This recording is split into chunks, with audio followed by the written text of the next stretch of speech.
నీలాంజనసమాభాసం రవిపుత్రం యమాగ్రజం ఛాయామార్తాండసంభూతం తం నమామి శనేశ్వరం.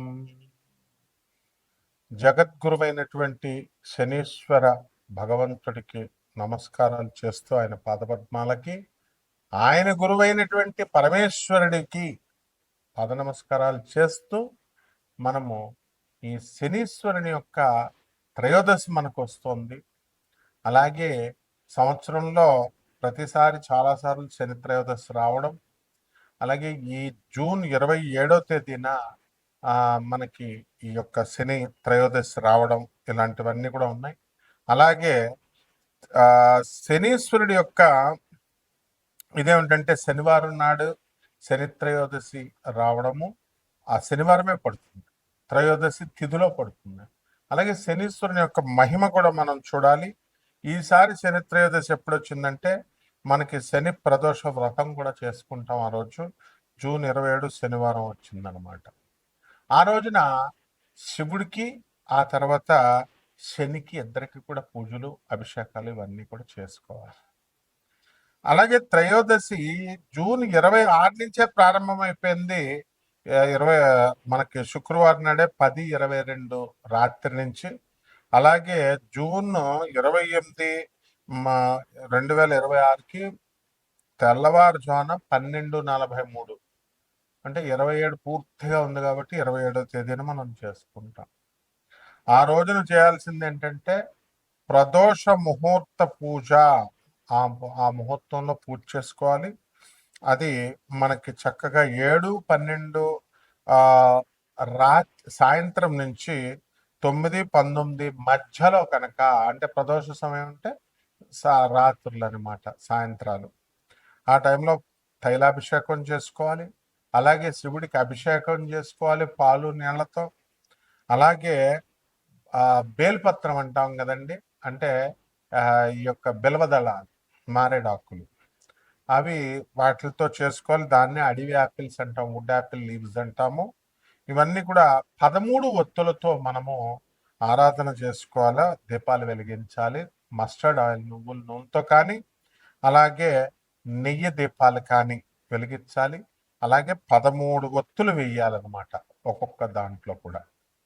ఈ రకంగా మనం చేసుకోవాలి. లేదా ఒక్కొక్క ఒత్తు చొప్పున 13 ప్రమిదలు పెట్టుకొని వేసుకోండి, లేదా ఒకే ప్రమిదలో 13 ఒత్తులు వేసుకోండి. అసలు శనివని ఎంత భయంకరంగా చిత్రీకరించారంటే, శని 7.5 అంటే ఏలినాటి శని జరుగుతుంది. దాన్నే 7.5 దయ్యా అని అంటాము. మరి ఈ సమయాల్లో కేవలము హానే చేస్తుంది అనే విధంగా చెప్పారు. అంటే శని ఏలినాటి శని జరుగుతున్నప్పుడు, అర్ధాష్టమ శని జరుగుతున్నప్పుడు, అష్టమ శని జరుగుతున్నప్పుడు ఓన్లీ బాధలే కనుక పెట్టినట్లయితే, ఓన్లీ కష్టాలే కనుక పెట్టినట్లయితే ఏ మానవుడు బతకలేడండి. ఎందువల్లంటే ప్రతి రాశికి కూడా మనకి 10 సంవత్సరాలకి మనకి అర్ధాష్టమ శని జరుగుతాడు. తర్వాత 20 సంవత్సరాలకు ఒకసారి అష్టమ శని జరుగుతాడు. అండ్ ఈ యొక్క ఏలినాటి శని ప్రతి 30 సంవత్సరాలకి జరుగుతాడు. ఆ ఏలినాటి శని సమయాల్లోనే పెళ్లి చేస్తాడు, స్థిరపరుస్తాడు, ఇల్లునిస్తాడు, స్థలాలు కొనిపిస్తాడు, అంతా కూడా. అలాగే కష్టాలు పెట్టి బంధువులందరినీ కూడా ఒక్కొక్కళ్ళని, స్నేహితుల్ని దూరం చేసి, నువ్వు ఏకాకివి సుమా, నువ్వెక్కడి నుంచి వచ్చావో అది ఆ ప్రయోజనాన్ని నువ్వు తెలుసుకో. మానవ జన్మ ఈటింగ్ అండ్ మేటింగ్ కాదు. మరి ఏమిటి అంటే నీకు మోక్షం తెచ్చుకోవాలి నువ్వు, అందుకోసం నిన్ను పంపించాము. నీ బ్యాలెన్స్ పాస్ట్ కర్మాన్ని బ్యాలెన్స్ చేసుకోవడానికి వచ్చావు. అలాగే నీ భయాల్ని ఎలివియేట్ చేసుకోవడానికి, పోగొట్టుకోవడానికి వచ్చావు. అండ్ నీ అబ్స్టకల్స్ అన్నిటిని కూడా ఓవర్కమ్ చేసుకోవాలి. నీ అడ్డంకులన్నీ కూడా తొలగించుకునేటటువంటి అపూర్వమైనటువంటి సమయం ఈ శనీశ్వరుడు మనకిస్తాడనమాట. అయితే అసలు శని గురించి ఎంత బ్యాడ్ చేస్తారండి? శని ఏదో హాని చేస్తున్నట్టు. అసలు శని గురించి ఏమన్నా తెలుసా? శని భూమి కంటే కూడా, భూమి ఒక గ్రహం అని మనకు తెలుసు కదా, శని కూడా ఒక గ్రహమే. కానీ మనము నవగ్రహాలలో భూమిని మనం తీసుకోం. కానీ మోడర్న్ సైన్స్లో మనం గ్రహం కింద తీసుకుంటాం. ఇప్పుడు ఆ శని ఎంత బరువుగా ఉంటుందండి ఈ యొక్క భూమి కంటే కూడా. ఎన్ని సైడ్లు అంటే వైడర్ ఎంత వెడల్పుగా ఉంటుందంటే డయామీటర్లో 9 రెట్లు వెడల్పుగా ఉంటుంది భూమికి. అంటే భూమిని ఆ చివరి నుంచి ఈ చివరి వరకు మనం కొలిచామనుకోండి, అలాంటివి మనకి 9 రెట్లు 9 1 మీటర్ ఇదైతే 9 మీటర్ల స్కేల్ పెడితే అంత వెడల్పు ఉంటుంది శనీశ్వరుడి యొక్క గ్రహం. ఆ తర్వాత దాంట్లో వాల్యూమ్ అంటే ఏంటంటే, ఇప్పుడు ఒక గ్లాసులో ఎన్ని నీళ్లు పడతాయి, చిన్న గ్లాసు పెద్ద గ్లాసు తీసుకుంటాం కదా, ఆ పట్టేటటువంటి దాన్ని వాల్యూమ్ అంటాం. ఆ 700 భూముల్ని అందులో దూర్చామనుకోండి, 700 సైజుల భూముల్ని దూరిస్తే శనిగ్రహంలో దూరిపోతాయి అన్నమాట. అంటే అంత పెద్దది అది వాల్యూమ్, లోపల అంత ఖాళీ ఉంది. ఆ తర్వాత ఈ భూమి అంతా కూడా దళసరిగా ఉంది. తర్వాత రాకీ ప్లానెట్ అంతా కూడా పర్వతాలు ఇవన్నీ కూడా రాళ్లతో ఉంటుంది. కానీ శని మాత్రం గ్యాస్ అండి. ఈ యొక్క గాలి వాయు రూపంలో ఉంటుంది, చాలా పెద్ద వాయు రూపంలో ఉంటుంది. అది ఎంత లార్జర్ అంటే ఎంత పెద్దగా ఉన్నప్పటికీ కూడా సైజులో మరి లైటర్గా ఉంటుంది. చాలా బరువు చాలా తక్కువగా ఉంటుంది భూమి కంటే కూడా. ఇకపోతే మనకి ఈ కంపేర్ చేసుకోవాలి, ఎందుకంటే భూమి మీద మనం బ్రతుకుతున్నాం, ఆ శని యొక్క ప్రభావం మన భూమి మీద మన మీద పడుతుంది. కాబట్టి ఎనర్జీసే కాకుండా ఆ ప్రతిదీ కూడా ఆ లైట్ పడ్డము, ఆ గ్యాస్ యొక్క ప్రభావాలు, ఎనర్జీస్, ఆ శక్తి మనం ప్రభావితం చేస్తుంది అన్నమాట. అయితే సాటర్న్ ఈక్విటోరియల్ డయామీటర్ని కనుక మనం తీసుకున్నట్లయితే శనిది 120,536 కిలోమీటర్ల అంత వెడల్పు ఉంటుందండి. అంటే 74,898 మైళ్ళు అనమాట.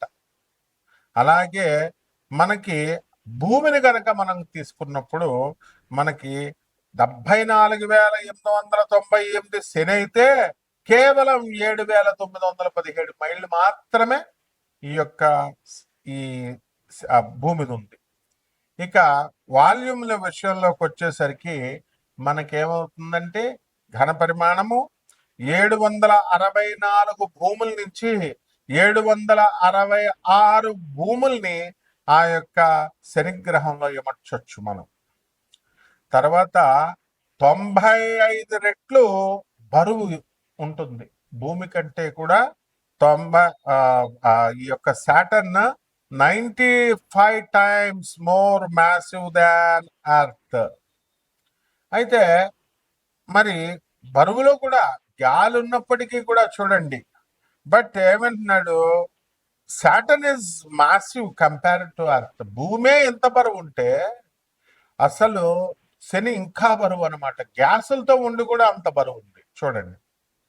అయితే ఈ విజువల్ స్కేల్ని కనుక మనం తీసుకున్నట్లయితే ఒక నికెల్, ఒక చిన్న ఉంగరం తీసుకున్నాం అనుకోండి, దాని ఉంగరం సైజులో స్టాండర్డ్ నికెల్ లాగా మనం తీసుకుంటే వాలీబాల్ సైజులో శని ఉంటాడు అనమాట.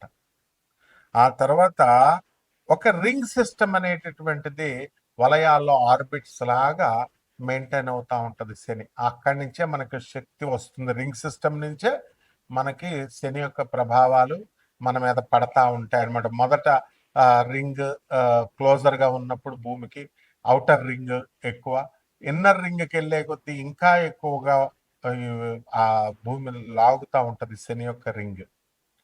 సో ఏ విధంగా అయితే ఎలక్ట్రాన్స్ అంతా కూడా ఈ యొక్క న్యూట్రాన్ ప్రోటాన్స్ మధ్యలో ఉంటే ఎలక్ట్రాన్స్ అలా తిరుగుతున్నప్పుడు బాగా చివరన ఉన్నటువంటి లాస్ట్ ఆర్బిట్ ఈజీగా తీసేయచ్చు. లోపల ఉన్నటువంటి ఆ యొక్క ఆర్బిట్ లో KLMNL షెల్స్ ఉంటాయి. ఆ దగ్గరగా ఉన్నటువంటిది ప్రోటాన్స్ కి న్యూట్రాన్స్ దగ్గర ఉన్నది పీకడానికి ఎక్కువ ఎనర్జీ అవసరం. ఇదే విధంగా సేమ్ రూల్ అప్లై అవుతుంది మనకి. అందువల్లనే శని యొక్క ప్రభావం అనేటటువంటిది చాలా అధికంగా మన మీద పనిచేస్తుంది. ఎప్పుడు అర్ధాష్టమం, అష్టమం, తర్వాత ఈ యొక్క ఏలినాటి శని జరుగుతున్నప్పుడు. ఇకపోతే మనకి ఈ ఈ వీటితో శని గ్యాస్ జెయింట్ అన్నాం కదా, ఏముంటుందండి డెన్సిటీ డిఫరెన్స్ ఏమిటి అని అంటే, ఈ యొక్క భూమి కంటే కూడా శని చాలా పెద్దగా ఉంటుంది, ఎక్కువగా హైడ్రోజన్ హీలియం గ్యాసులతో నిండి ఉంటుంది. అందువలన వెరీ లో డెన్సిటీ, సాంద్రత అనేటటువంటిది చాలా తక్కువగా ఉంటుందన్నమాట. సో వాటర్ కంటే కూడా లైటర్గా ఉంటుంది, నీళ్ళ కంటే కూడా చాలా పలచగా ఉంటుంది. ఇది అక్కడ ఉన్నటువంటి గ్యాస్ అన్నమాట. సో మనము ఏం చేయాలి అని అంటే, ఒక పెద్ద ఓషన్ మహాసముద్రాన్ని కనుక మనం తయారు చేసినట్లయితే అందులో మనము ఈ యొక్క ఈ శనిని కనుక వేస్తే ఆ పైన బంతిలాగా అది తేలిపోతుంది అన్నమాట. సో ఇక్కడ మనము సాలిడ్ సర్ఫేస్ అనేటటువంటిది చుట్టూ బయట అంచులాగా ఉండదన్నమాట. శనికి సాలిడ్ సర్ఫేస్ ఉండదు, and only composed of hydrogen హీలియమే ఉంటుంది. కాబట్టి గ్యాస్ నుంచి లిక్విడ్గా మారుతుంది. అదే అన్నమాట మన జాతకాలు మారడం అంటే, గ్యాస్ నుంచి లిక్విడ్ స్టేట్కి, లిక్విడ్ నుంచి సాలిడ్ స్టేట్కి, ఇవన్నీ కూడా మనం చదువుకున్నాం. అలా మనకి ఈ మారుతున్నప్పుడే మనకి చక్కటి ఫలితాలు, శుభ ఫలితాలు, చెడ్డ ఫలితాలు అనేటటువంటి ఇవ్వడం జరుగుతుంది. కాబట్టి డెన్స్ సెంట్రల్ కోర్ ఉంటుంది. ఇక్కడ అక్కడ ఉన్నటువంటి వాతావరణాన్ని కూడా మన మీద ఏ విధంగా ఉంటుంది, అక్కడ ఏముంటుందంటే 96% హైడ్రోజన్ ఉంటుంది, అలాగే 3% నుంచి 4% హీలియం ఉంటుంది, అలాగే ఇక ట్రేస్ అమౌంట్స్ కొద్దిగా అమోనియా, మిథేన్, వాటర్ ఐస్ ఇవన్నీ కూడా ఉంటాయి. కాబట్టి ఈ యొక్క దీనికి ఏంటంటే ఒక డెన్స్ కోర్ ఆఫ్ రాక్ ఉంటుంది, మెటల్స్, ఐరన్ అండ్ నికెల్ దొరుకుతుంది. అందువలనే మనము శనికి ఇనుముకి సంబంధం అంటాం. శని గ్రహం అంతా కూడా ఐరన్ అండ్ నికెల్ ఎక్కువ ఉంటుంది. ఆ శని గ్రహం బలంగా ఉన్నటువంటి వాళ్ళకి అందువల్లనే ఫెర్రస్, మనకి మోకాళ్ళ నొప్పులు ఇవన్నీ కూడా రావు. ఎముకల నొప్పులు స్ట్రాంగ్ గా ఉంటాయి అన్నమాట. ఎముకల నొప్పులు అవి ఉండవు అనమాట, బోన్స్ స్ట్రాంగ్ గా ఉంటాయి. అండ్ ఈ ఐసెస్ 10 to 15 times the mass of the earth వరకు కూడా మనకి ఇవి బరువుగా ఉంటుంది.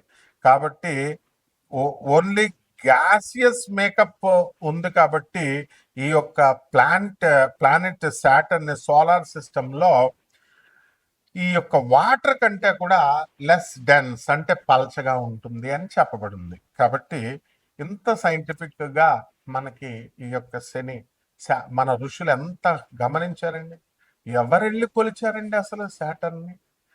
మన మోడర్న్ సైన్స్ ఏమో శాటిలైట్స్ ని వదిలి ఇలా కనిపెడితే, మన ఋషులు చెప్పింది, ప్రాచీన ఋషులు ఏన్షియంట్ ఆస్ట్రాలజీలో ఆస్ట్రానమర్స్ అంతా కూడా ఎంత ఈజీగా చెప్పారు. ఆర్యభట్ట వీళ్ళంతా, వరాహమిహిరుడు వీళ్ళంతా సేమ్ ఇనుముకే సంబంధం ఎందుకు చెప్పారండి.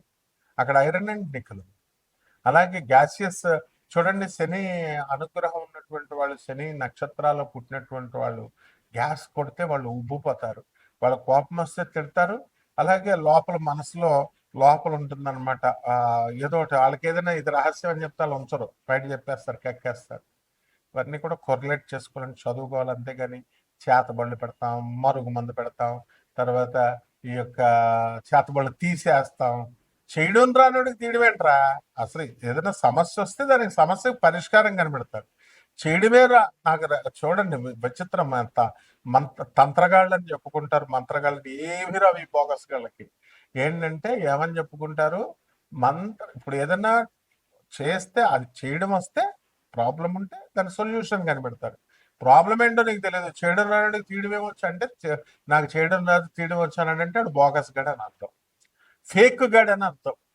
నెక్స్ట్ మరుగు మందులు అంటారు. వశీకరణాలు అంత తేలిక. ఈ వీళ్ళకి ముందు వాళ్ళ పిల్లల వశీకరణాలు అయి ఉండరు, వాళ్ళ మాట ఎవరు వినరు. తర్వాత ఈ యొక్క ఇక ఇంకేమిటండి, జాతకాలే మార్చేస్తాం మేమే దేవుళ్ళు అని చెప్తారు. ఇలాంటి బోగస్ గాళ్ళు దేవుడు. అందుకే వీళ్ళకి కరెక్ట్ మొగుడు గోగినేని బాబు దిగుతున్నాడు. గోగినేని బాబు ఏం చెప్తాడంటే బాగా ఇదొకటి ఫ్యాషన్ అయిపోయింది అనమాట. గాలి చూసావా, గాలిని చూపిస్తావా, అలాగే దేవుడు కనబడడు అని. అందుకే కరెక్ట్ మొగుడు ఏం చెప్పాడు, సౌండ్ ఏమవుతుందండి, వినబడుతుంది. ఆ వినబడిన సౌండ్ కంటికి నేను చూపిస్తాను రా, కంటికి నువ్వు చూడగలవా కంటితో ఆ సౌండ్ని అని అడిగాడు. కరెక్ట్ అతను చెప్పింది. ఇప్పుడు నీకు శబ్దం వస్తుంది, దానికి మీటర్ అంత కొలవడానికి నీ సిగ్నల్స్ ఉన్నాయి, మీటర్ అంత కొలవడానికి గాలి ఉంది, మీటర్ అంత కొలవడానికి. ఇవన్నీ భౌతికాలు. దేవుడిని నేను చూసేసా, దేవుడితో నేను మాట్లాడేస్తా, దేవుడు నాకు ప్రత్యక్షమైపోయాడు, దేవుడు నా ఒంటి మీదకి వచ్చాడు, ఇటువంటి బోగస్ నా కొడుకులందరినీ కూడా చాలా జాగ్రత్తగా మీరు ప్రోత్సహిస్తే ముందు శనీశ్వరుడు మిమ్మల్ని తోలు తీసేస్తాడు. మీరు ఎన్ని నువ్వులు వేసినా ఎన్ని వేసినా కూడా మిమ్మల్ని కేవలం బోగస్ గాళ్ళ మాటలు విన్నా, వాళ్ళ వీడియోలు విన్నా మీరు సర్వనాశనం అయిపోతారనమాట. అదే సాడే సాత్ అంటే శని పట్టుకోవడం అంటే ఆ వాళ్ళని అలాంటి వాళ్ళు అయోగ్యుల మాటలు విండి, చదువు సంజలు లేని వాళ్ళ మాటలు వింటే, అలా చెప్పిన అశాస్త్రమైనటువంటి అవైధికమైనటువంటి వింటే అవుతారు. ఇప్పుడు ఒక్కొక్క రాశి వారిగా ఈ జూలై నెలలోనే కాకుండా ఇప్పుడున్నటువంటి గ్రహ పరిస్థితులను బట్టి చక్కగా ఈ 2026 సంవత్సరంలో మీ జాతకాలు ఒక్కొక్క రాశి వారిగా మనం ఎలా ఉందో ఈ శని యొక్క ప్రభావం ద్వారా మీకు ఎలా ఉందో మనం తెలుసుకుందాం. కుంభరాశి. ఈ కుంభరాశి వారికి అందరికీ కూడా ఏలినాటి శని జరుగుతుంది. కాబట్టి ఖచ్చితంగా మీరు ఈ యొక్క శని త్రయోదశి రోజున శనికి అభిషేకాలు చేయాల్సినటువంటి అవసరం ఉంది. శనికి పూజ చేసుకోవాల్సినటువంటి అవసరం అధికంగా ఉంది. అలాగే ఈ యొక్క మనకి ఈ కుంభరాశి వారికి అందరికీ కూడా ఏలినాటి శని జరుగుతుంది కాబట్టి మీకు కొన్ని కష్టాలు కలగడానికి అవకాశాలు అధికంగా ఉంటాయి. అంటే ఏలినాటి శని శుభం కూడా చేస్తుంది అన్నప్పటికీ కూడా పనికి మాలిన వాళ్ళందరూ జ్యోతిష్కులుగా వచ్చి శని ఏలినాటి శని బ్యాడ్ చేస్తుంది, ఏలినాటి శని కూడా మంచి చేస్తుందని చెప్పే జ్యోతిష్కుల్ని అలాంటి జ్యోతిష్కులు నేను కాదని బిల్డప్లుగా చెప్పడం వల్ల ఏలినాటి శని అనేటటువంటిది దాని గురించి మీకు ఆ కాన్సెప్ట్ ఇంక మేము మంచి చెప్పినా కూడా మీకు మైండ్కి ఎక్కదు. కాబట్టి ఈ యొక్క కుంభరాశిలో ఉన్నటువంటి వాళ్ళకందరికీ కూడా మనకి రవి కూడా జూలై 16 తర్వాత సంతాన స్థానంలోకి వస్తున్నాడు. తద్వారా ఈ కుంభరాశి వారందరూ కూడా మనకి షష్ఠ స్థితిగతులు అవుతున్నాడు రవి. అద్భుతమైనటువంటి ఫలితాలు మీకు వస్తాయి. గురుడు కూడా కర్కాటక రాశిలో ఉండి మీ శత్రువులపై ఆధిపత్యాన్ని సంపాదిస్తాడు. ధనాన్ని అధికంగా మీరు సంపాదించడం జరుగుతుంది. అలాగే ఈ రాశి వారికి అందరికీ కూడా కొంచెం తల్లిదండ్రులకి అనారోగ్యం చేయడం, బంధువులకు అనారోగ్యం చేయడం ఇలాంటివన్నీ కూడా జరుగుతూ ఉంటాయి. కాకపోతే తండ్రి ఆరోగ్య పరిస్థితి బాగుంటుంది. ఇక బుధుడు జూలై 7 నుంచి కూడా స్వక్షేత్రగతుడు అవుతున్నాడు. ఆ తర్వాత బుధుడు వక్రించి జూలై 24 నుంచి మిథున రాశిలో ఉన్న కారణంగా మీ మేనమామలకి టపిమని అనడం, పైకి పోవడం, కొంతమంది అనారోగ్యం కలగడం ఇలాంటివన్నీ కూడా జరుగుతాయి. మీ సంతాన విషయంలో కూడా వాళ్ళతో కాస్త మనస్పర్ధలు రావడం, వాళ్ళ ఆరోగ్యాలు కూడా భంగం పడటము, మీ తప్పు లేకుండా మిమ్మల్ని అనడము ఇలాంటివన్నీ కూడా జరుగుతాయి. కమ్యూనికేషన్స్ దానివల్ల మీరంతా కూడా ఏలినాటి శని జరుగుతుంది కాబట్టి మీరు బంధుమిత్రులతో మాట్లాడడం అనేసి తక్కువగా మాట్లాడడం అనేటటువంటి చేసి ఎక్కడైతే ఆర్గ్యుమెంట్స్ లేకుండా ఉంటారో అప్పుడు సుఖశాంతులతో మనశ్శాంతితో ఉండడం జరుగుతుంది. అలాగే జన్మంలో ఉన్నటువంటి రాహుగ్రహ ప్రభావం వలన ఎవరిని నమ్మకుండా, ఏది కూడా చేయకుండా, లాజికల్గా ఉంటూ రేషనల్గా మీరు ముందుకు వెళ్తూ ఉంటారు. కాబట్టి పరిహారాలు ఏం చేసుకోవాలంటే ఏలినాటి శని కాబట్టి శని జపం చేయండి, శని స్తోత్రాలు చదవండి, శనికి కిలోంపావు నల్ల నువ్వుల్ని, నల్లని వస్త్రాలనిచ్చి పేద బ్రాహ్మణికి శనివారం నాడు ఉదయం 8 గంటలకి దానం చేసుకోండి. అలాగే దశమహావిద్యల్లో ఉంటేనటువంటి మహాకాళి మంత్రాన్ని జపించండి. తప్పకుండా మీకు ఆ మంత్రం ఇవ్వడం మేము జరుగుతుంది. ఈ రకంగా మీరు చేసుకున్నట్లయితే ఒక రావి చెట్టుని పెంచండి. ఆ రావి చెట్టుని ఎల్లకాలము పెంచాలి, ఏదో వేసేసి వదిలేసేయడం కాదు. ఆ చెట్టు పెరుగుతున్న కొద్దీ మీ డెవలప్మెంట్ అనేటటువంటిది ఎక్కువగా ఉంటుంది. శుభమస్తు.